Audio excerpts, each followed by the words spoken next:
Right.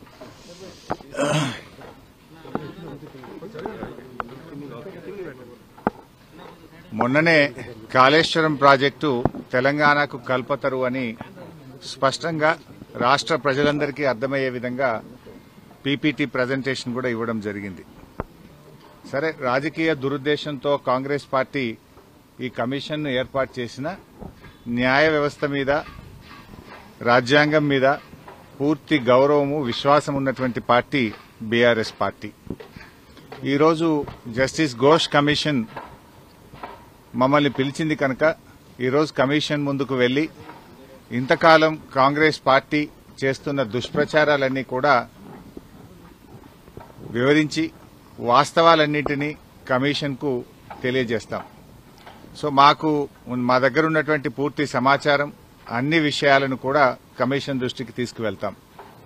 గత కొంతకాలంగా కొంతమంది వ్యక్తులు, కొన్ని పార్టీలు వాళ్ళు ఉద్దేశపూర్వకంగా బీఆర్ఎస్ పార్టీ మీద రాజకీయ కక్షతో బురద జల్లేటువంటి ప్రయత్నం చేస్తా ఉన్నారు.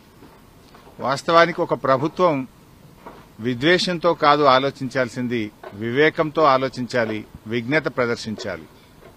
కానీ నేడు కాంగ్రెస్ ప్రభుత్వం విద్వేషంతో, రాజకీయ దురుద్దేశంతో మా మీద బురద జల్లాలని ఇవాళ రాష్ట్రానికి అన్యాయం చేస్తున్నారు. ముఖ్యంగా రైతులకు అన్యాయం చేసే ప్రయత్నం చేస్తా ఉన్నారు.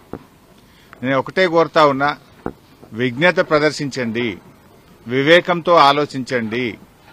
ఈ రాజకీయాల కోసం తెలంగాణ రాష్ట్రం యొక్క నీటి హక్కులను కాలరాయొద్దు అని చెప్పి ఈ ప్రభుత్వానికి హితవు పలుకుతా ఉన్నాను.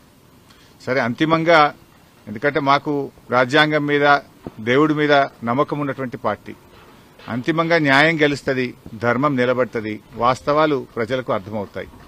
అందువల్ల ఈరోజు కమిషన్ ముందుకు వెళ్తున్నాం. కమిషన్ మమ్మల్ని అడిగిన ప్రతి ప్రశ్నకు పూర్తి స్థాయిలో సమాధానాలన్నీ కూడా చెప్తాం, వాస్తవాలన్నీ కూడా వివరిస్తాం. మా దగ్గర కొన్ని డాక్యుమెంట్స్ ఉన్నాయి, ఎందుకంటే మేము ప్రభుత్వంలో లేం. నార్మల్ గా ఏమైతుందంటే ప్రభుత్వంలో దగ్గర అన్ని డాక్యుమెంట్స్ కూడా ఉంటాయి. బట్ మా దగ్గర అందుబాటులో ఉన్నటువంటి సమాచారాన్ని, అందుబాటులో ఉన్నటువంటి డాక్యుమెంట్స్ ను కూడా అందిస్తాం. కాళేశ్వరం అసలు కేబినెట్ అప్రూవల్ లేదని మంత్రి